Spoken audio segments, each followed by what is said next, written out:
sans que les Français ne s'en rendent compte, on leur a pris, année après année, du moins traité après traité, on leur a pris leur pouvoir dans toute une série de domaines. De telle sorte qu'aujourd'hui, la France n'est plus dirigée par les gens que les Français élisent. Les Français, ils élisent un président de la République, ils élisent des députés, mais ces gens n'ont à peu près pas plus de pouvoir que Mme Claire Chazal lorsqu'elle présentait le journal de TF1, ou bien un commandant de bord qui pilote un Airbus pour faire Paris-New York. C'est-à-dire qu'il est obligé d'aller à New York. Voilà. Nous avons maintenant des traités européens, c'est ça que j'ai découvert au quotidien, qui ligotent la France dans tous les domaines. Alors, ça serait peut-être un peu fastidieux, peut-être là, dans une conversation comme celle-ci, d'égrener la liste des articles des traités, mais quel que soit le domaine d'activité, en matière économique, en matière sociale, en matière monétaire, en matière de diplomatie, en matière militaire, en matière culturelle, en matière migratoire, etc., tout a été verrouillé par les traités européens, de telle sorte qu'actuellement, ceux qui dirigent vraiment la France sont des gens que les Français ne connaissent pas. Ce sont d'abord les commissaires européens à la Commission européenne. Les Français ne savent pas du tout qui c'est. D'ailleurs, ils s'en désintéressent. Deuxièmement, ce sont des responsables qui sont à la Banque centrale européenne à Francfort qui gèrent l'euro. Et troisièmement, eh bien, ce sont les dirigeants américains qui supervisent la manœuvre, notamment dans le cadre de l'OTAN, même si le siège de l'OTAN est à Bruxelles, le poids des États-Unis y est considérable. Voilà. Donc c'est la raison pour laquelle les Français ont ce sentiment extraordinairement désagréable. Ils votent à droite, ils votent à gauche. Et en définitive, ils constatent qu'ils ont la même politique. Les choses se passent, c'est que les responsables politiques, j'en ai fréquenté un certain nombre, ils agissent dans le cadre précontrait qui est celui qui leur a été fixé, notamment par les traités européens. Alors ils sont entre le marteau et l'enclume. Pour se faire élire à la présidence de la République, il faut évidemment promettre aux Français ce que les Français souhaitent. Donc ils promettent de lutter contre les délocalisations, de lutter contre le chômage, de rendre à la France son rayonnement, d'avoir une diplomatie indépendante, etc., etc., de développer, de réindustrialiser la France. Tout ça, c'est ce qu'ils font comme promesse, parce que c'est ce que le peuple attend. Sauf que, comme ils n'avouent pas ce qui se passe, c'est-à-dire qu'en réalité, la désindustrialisation, les délocalisations, la montée continue du chômage, l'alignement total sur les États-Unis d'Amérique, le fait que nous sommes entraînés vers des conflits avec le monde arabo-musulman, avec la Russie, tout ceci découle des traités européens et de notre assujettissement à l'Union européenne et à l'euro. Or, justement, ils n'ont pas le courage de dire stop et de dire il faut en sortir. Donc nous, ce que nous apportons, c'est qu'on dit effectivement, les hommes politiques, ce sont, j'allais dire, il faut presque les prendre en compassion. Ils mentent aux Français. Nous avons choisi de dire la vérité. Il faut commencer par sortir de cette prison des peuples. Arnaud Montebourg, chargé du redressement productif, a fait de la protection de l'industrie nationale son combat. Avant le prochain sommet européen, il veut convaincre les 27 de le soutenir. Pas facile, dans l'Europe de la libre concurrence. Le ministre français affronte régulièrement les règles édictées par Bruxelles. Exemple, en juillet 2012, quand il a demandé à la Commission européenne de placer sous surveillance les importations de voitures sud-coréennes, accusées de faire du dumping pour envahir le marché français. 2 mois plus tard, la Commission refusait. La Commission considère que il faut vraiment que les dégâts soient irrémédiables pour qu'elle décide de s'y intéresser. Donc nous ne sommes pas d'accord avec la méthodologie de la Commission. Il y a aujourd'hui des importations très agressives en provenance de Corée du Sud, ce sont les chiffres de la Commission que nous avons utilisés. Nos constructeurs nous ont demandé de relayer leurs demandes, ce que j'ai fait. Le fait que la Commission ait décidé de rejeter, nous allons la saisir à nouveau, parce que vous allez voir que tous les 6 mois, la situation va s'aggraver. Donc il y a un moment, les ultra-libéraux de l'Union européenne qui ne veulent pas que l'Europe se protège, ce que font tous les autres pays du monde, les Américains se protègent, les Chinois se protègent, les Indiens se protègent, les Canadiens se protègent, les Brésiliens se protègent, les Argentins se protègent, les seuls qui sont les idiots du village mondial, ce sont les Européens. On est sous surveillance en permanence, donc on n'ose plus rien faire. Parce qu'on se dit, Bruxelles va nous tomber dessus. Bruxelles, vous savez, c'est la foudre jupitérienne des technocrates qui empêchent finalement les États d'agir, d'avancer. Donc nous leur disons, nous voulons discuter avec vous de ce qui se passe dans le monde pour ajuster nos comportements, pour nous battre à armes égales avec le reste du monde.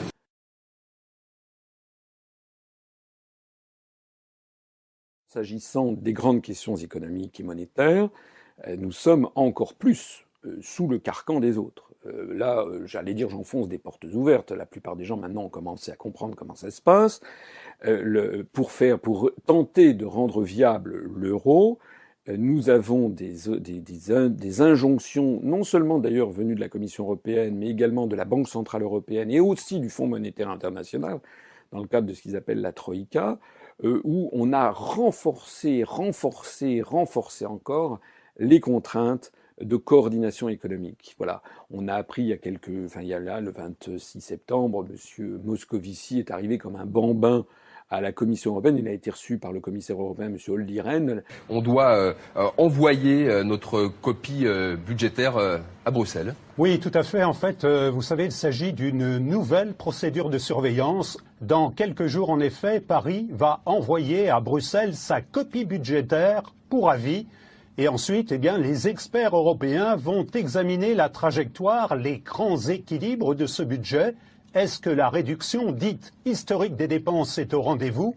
Et puis, ils donneront soit un feu vert, soit un feu clignotant.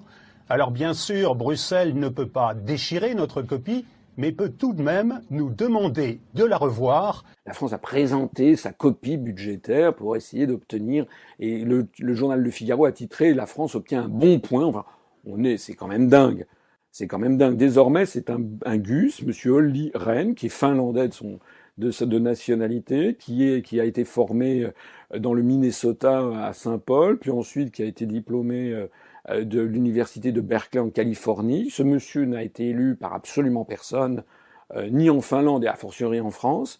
Et c'est ce monsieur qui vient nous dire si notre budget lui convient. Bon.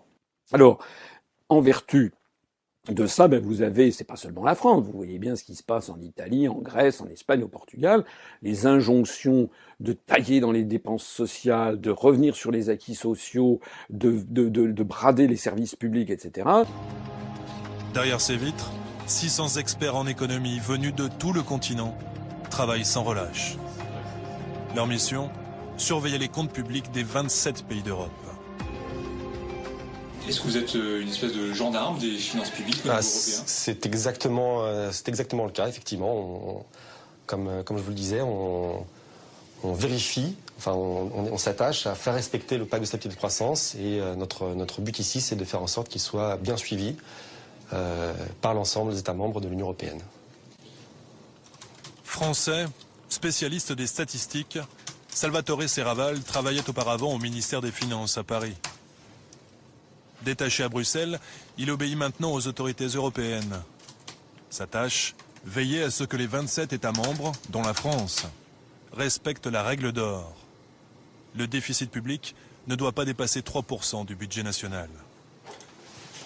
Nous, on vérifie que ces critères sont bien respectés et s'ils ne le sont pas, on met en place certains mécanismes visant à ramener les États membres dans les clous du pacte. On peut émettre alors ce qu'on appelle ensuite une mise en demeure, si la recommandation n'a pas été suivie des faits, qui de nouveau demande aux États membres de converger vers des cibles budgétaires plus raisonnables. Et puis si ça n'est toujours pas le cas, alors on peut se mettre en place des mécanismes de sanctions financières qui peuvent aller jusqu'à une amende de 0,2 points de PIB pour les États membres de la zone euro uniquement. Pour la France, ça représenterait 4 milliards d'euros, à peu près. La France sous surveillance. C'est ici, dans ces couloirs anonymes, où se succèdent des bureaux étroits, que se joue donc une amende de 4 milliards d'euros que nous aurions à payer. Le scénario, hélas, est possible. La France, comme 11 autres États européens, est dans la catégorie des mauvais élèves. Depuis mars 2013, la Commission peut demander à modifier les projets de budget de ces États avant même leur adoption par le Parlement. Nicolas Philippone, 32 ans, sorti de nos grandes écoles, est l'un des 15 spécialistes de la section France, celle qui scrute jour après jour notre économie. Il y a un travail qui est plus au jour le jour, qui est un travail de surveillance en fait. Chaque fois qu'il y a une décision qui est prise, une orientation, très souvent les dirigeants européens veulent soit se prononcer, ont des rencontres très régulières avec les autorités françaises, et donc ils nous consultent pour qu'on puisse leur donner notre vision des développements récents ou des politiques qui sont prises. La section France ne fait pas que surveiller. Elle conseille, elle suggère, elle propose des sanctions. C'est grâce à ce genre de dossier que Joachim Almunia fait la leçon à Bruno Le Roux. C'est un texte qui est un peu plus long. On parle des trajectoires des déficits publics, on parle de réforme des retraites, on parle de chômage des jeunes, on parle du fonctionnement de Pôle emploi. Pour la France, en 2012, donc il y avait cinq recommandations. Extrait du dossier France, préparé par Nicolas Philipponet, 32 ans. Les procédures applicables au licenciement continuent d'engendrer des coûts potentiellement importants pour les employeurs. Autrement dit, en France, les salariés sont trop protégés lorsque les entreprises veulent licencier. Ou bien encore, les allocations de chômage pour les travailleurs plus âgés et notamment leur durée pourraient constituer des incitations limitées à travailler. En clair, il faudrait réduire la durée de ces allocations.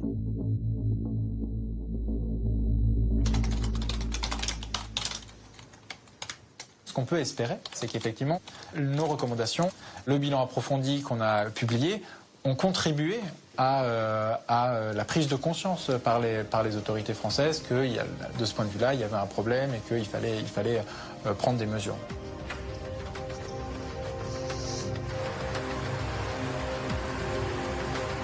Dans le meilleur des mondes de Bruxelles, des technocrates, loin du terrain et des réalités sociales, décident sur un ordinateur comment doit évoluer notre régime des retraites ou le système d'allocation des chômeurs.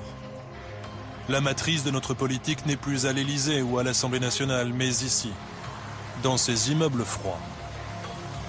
Donc il est absolument impossible en France de prétendre d'avoir un programme politique sur le thème « je vais faire baisser le chômage, je vais relancer l'industrie, etc. » sans sortir de l'Union européenne. Sinon, excusez-moi, mais c'est se moquer du monde. Nous n'avons plus aucune manette. Donc toutes les manettes sont les grandes manettes stratégiques, hein, j'entends. Donc on a encore des petites manettes, par exemple, on va pouvoir éventuellement abolir une niche fiscale, n'est-ce pas, sur, je sais pas, l'investissement dans les monuments historiques.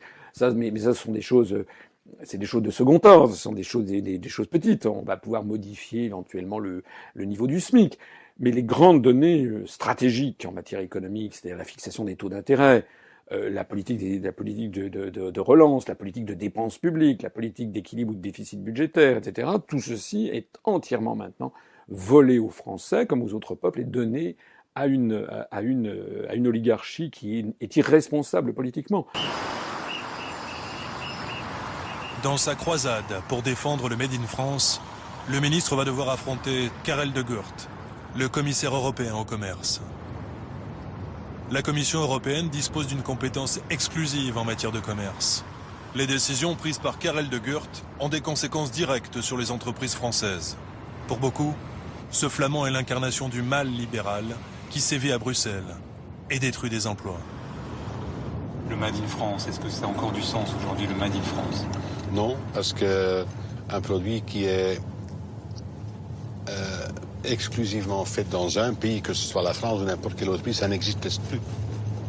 Une partie importante de la gamme de la société qui a donc procuré la marinière de M. Montebourg est faite en Tunisie, non? Moi, je trouve que la marinière ne lui allait pas trop bien. Enfin, donc, c'est plutôt un monsieur pour porter une cravate, je trouve. Et puis, ça m'inspire pas à grand-chose.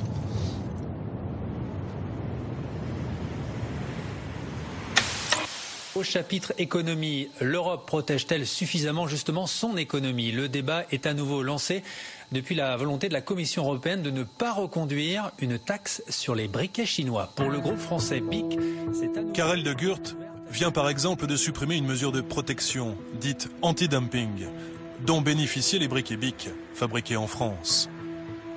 Les briquets importés de Chine étaient taxés 6,5 centimes d'euros la pièce à leur entrée en Europe, ce qui doublait le prix du produit chinois et rendait le briquet français concurrentiel.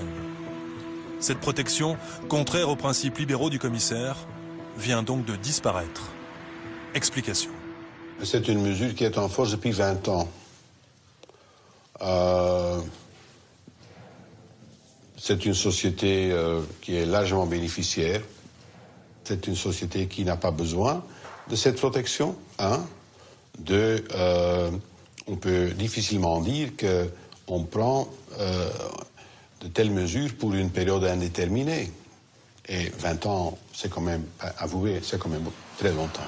Moi, je veux changer l'Europe. Changer l'Europe pour qu'elle soit meilleure. De changer cette Europe-là. Pour changer cette Europe-là. Mais encore. Il faut changer l'Europe. Non, mais il faut la changer. Il faut qu'on change l'Europe. Changer cette Europe. Voter socialiste, c'est changer l'Europe maintenant. C'est-à-dire que si on ne change pas d'abord l'orientation en Europe... Parce que si on ne change pas l'écosystème européen... Alors je le dis ici, l'Europe doit être repensée, l'Europe doit être refondée. Refonder cette Europe. C'est de bâtir une Europe enfin utile. Construire l'Union européenne sur des bases différentes. Et qu'il faut construire une autre Europe. Et donc ce qu'il faut, c'est une autre Europe. Ils veulent une autre Europe. Exiger ensemble une autre Europe. Pour une autre Europe. D'une autre Europe. Pour une autre Europe radicalement différente. Ne dites pas, il ne faut pas dire qu'au fond de ça, nous sommes anti-européens. Nous sommes contre cette Europe-là. Je me suis rendu compte que tout le monde en France propose une autre Europe. Le Front National propose une Europe des nations, une Europe des patries. L'UMP, aux dernières nouvelles, a fait sa campagne en disant pour une Europe qui marche. Le Parti socialiste faisait campagne pour une Europe sociale. ELV pour une Europe écologique. Le Front de gauche et l'extrême gauche pour une Europe des travailleurs. Donc chacun a son projet. Alors déjà, la première chose assez pittoresque, c'est qu'ils ne sont même pas d'accord entre Français sur l'Europe qu'ils veulent. Déjà entre Français, on ne sait même pas l'Europe qu'on veut entre Français. Et ils prétendent par ailleurs que l'ensemble des pays d'Europe vont être d'accord avec leur projet. Plus exactement, d'ailleurs, ils ne le prétendent pas. C'est là où il y a une vraie manipulation de l'opinion publique, c'est qu'au moment des élections européennes, par exemple, vous avez des gens qui proposent des listes en disant, voilà, une Europe des patries, une Europe ceci, une Europe cela, une Europe écologique, une Europe sociale. Mais il n'y a aucune liste qui dit aux Français, si on veut changer d'Europe, il faut changer les traités. Or, les traités se changent à l'unanimité. Un État peut faire échouer une modification. Donc, quand on propose une Europe sociale, ou une Europe écolo, ou une Europe ceci, ou une Europe des travailleurs, c'est pas aux Français qu'il faut aller le dire. Il faut d'abord que les partis politiques aillent voir les 27 autres États et peuples, et propose donc le même projet avec les 27 autres États et peuples en disant, voilà, nous avons 27 partis frères dans les 27 autres, pas 22, pas 24, 27, plus la France, puisque ça doit être à l'unanimité. Il faut donc que tous les autres États, dans tous les autres États, il y ait un parti qui propose exactement la même chose. Schulz, socialiste allemand, est le président du Parlement. Et il ne pratique pas la langue de bois. Les puissants de l'Europe se réunissent à huis clos pour communiquer après à leur sujet, souvent surpris, sur quel sujet ils sont en désaccord.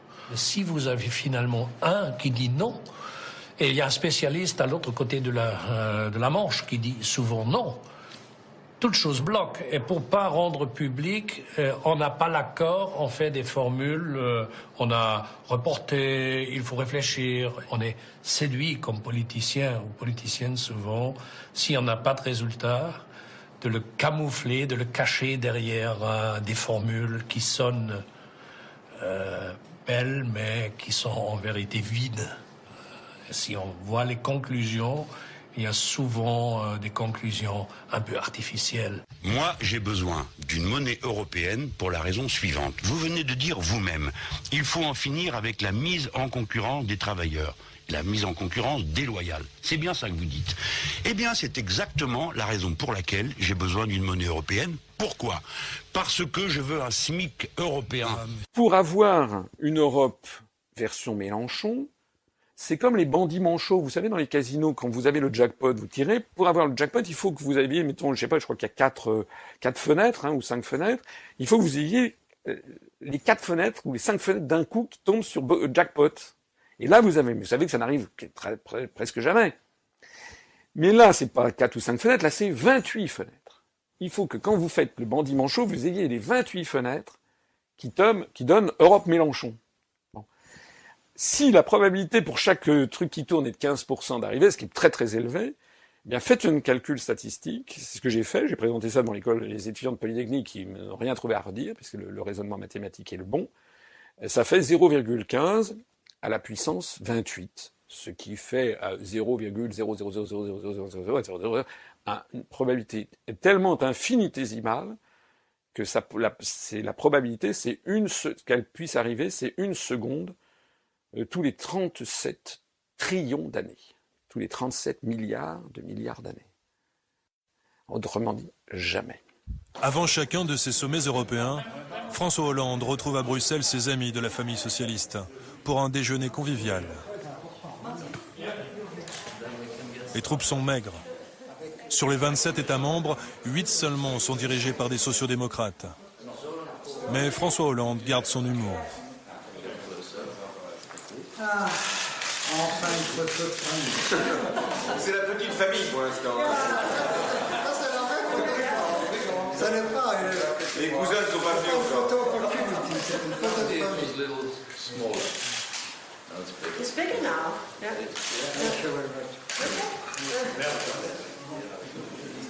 Tous ces responsables de gauche pensent que dans l'Europe nouvelle, le social doit peser autant, sinon plus, que l'économique. Mais l'époque ne va pas dans leur sens. La plupart de ces dirigeants sociaux-démocrates européens voient la crise ruiner tous leurs espoirs. Objectivement, c'est bien, c'était bien. T'as combien de croissance, toi? Oh, on n'a pas grand-chose, on a 0. Aujourd'hui, on a 0. Nos enfants nous ramèneraient 0.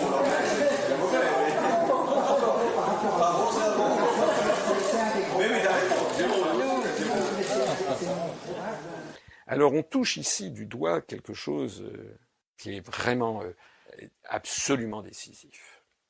C'est que la probabilité de changer l'Europe est nulle.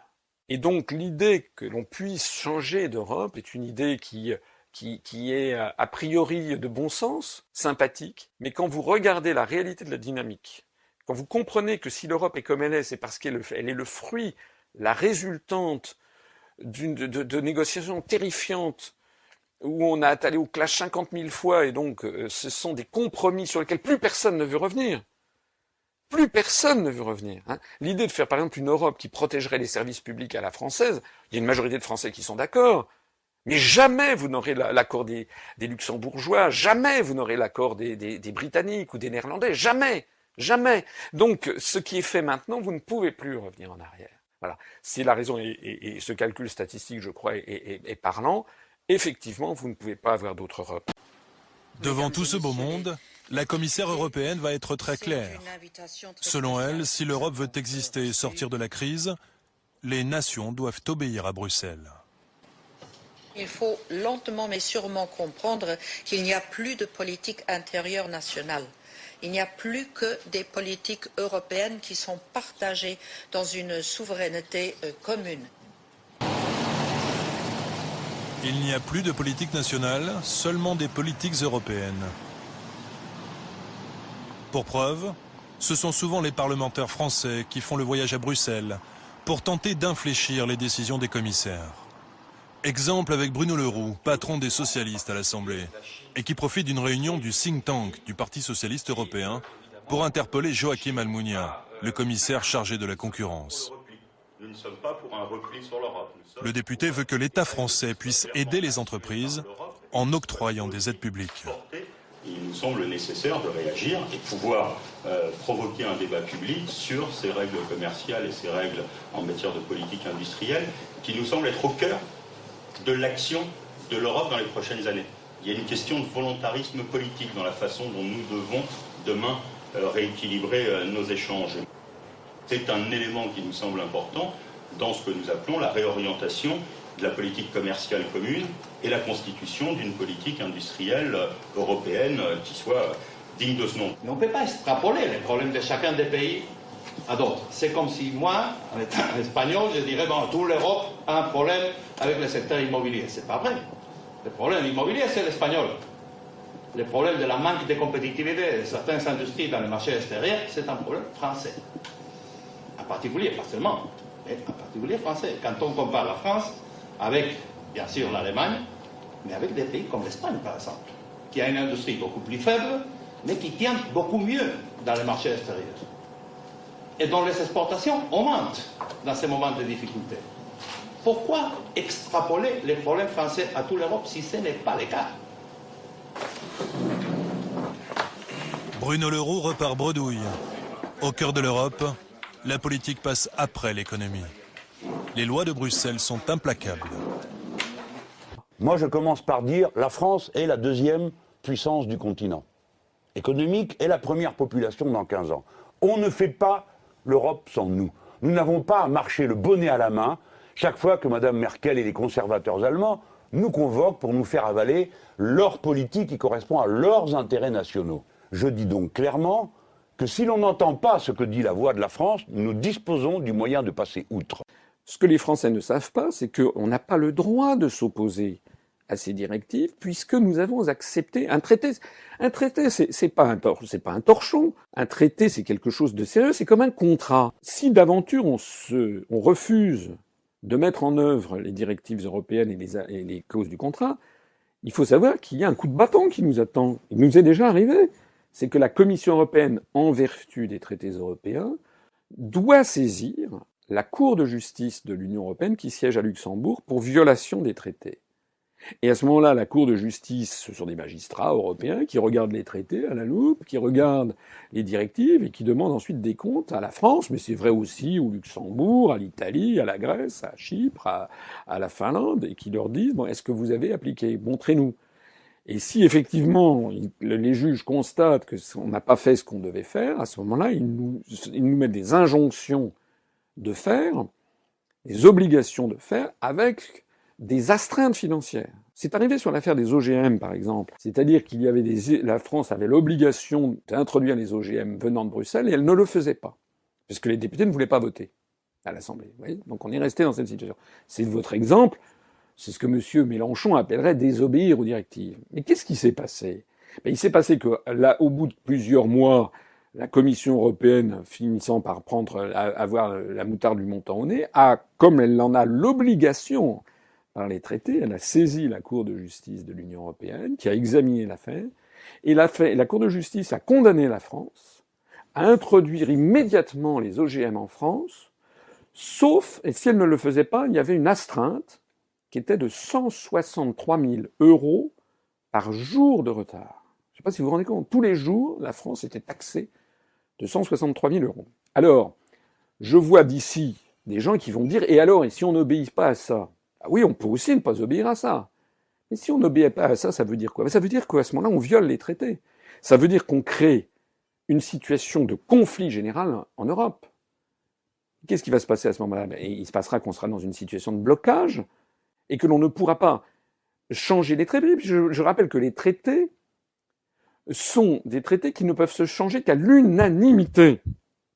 Donc ça veut dire quoi? Ça veut dire que la France sera sommée par les autres États d'appliquer le traité. La seule conclusion d'une telle partie de bras de fer, ce serait soit que l'on accepte la corde au cou de revenir avec les autres, soit qu'on en sorte de l'Union européenne. Mais on en sortirait à ce moment-là dans les pires conditions, mais on serait mis à dos tous les autres. Ce que nous proposons, nous disons, mais il y a un article dans le traité de l'Union européenne, le TUE, qui s'appelle l'article 50, qui prévoit justement comment on peut sortir posément, gentiment, sereinement de l'Union européenne, parce que le traité prévoit une clause de sortie, c'est d'ailleurs une obligation pour tous les traités internationaux. Donc pourquoi ne pas faire ce qui est prévu par les traités? Pourquoi avoir une approche conflictuelle qui ne pourrait mener qu'à une explosion générale et à des conflits majeurs avec les autres? La conclusion, c'est que l'Europe est irréformable, elle ne peut être que comme elle est. Et il y a donc deux conclusions. Soit on y est, et donc on accepte la suite des événements, en ayant compris que maintenant tout nous échappe, soit on se redresse et on dit non, c'est pas possible, et on en sort.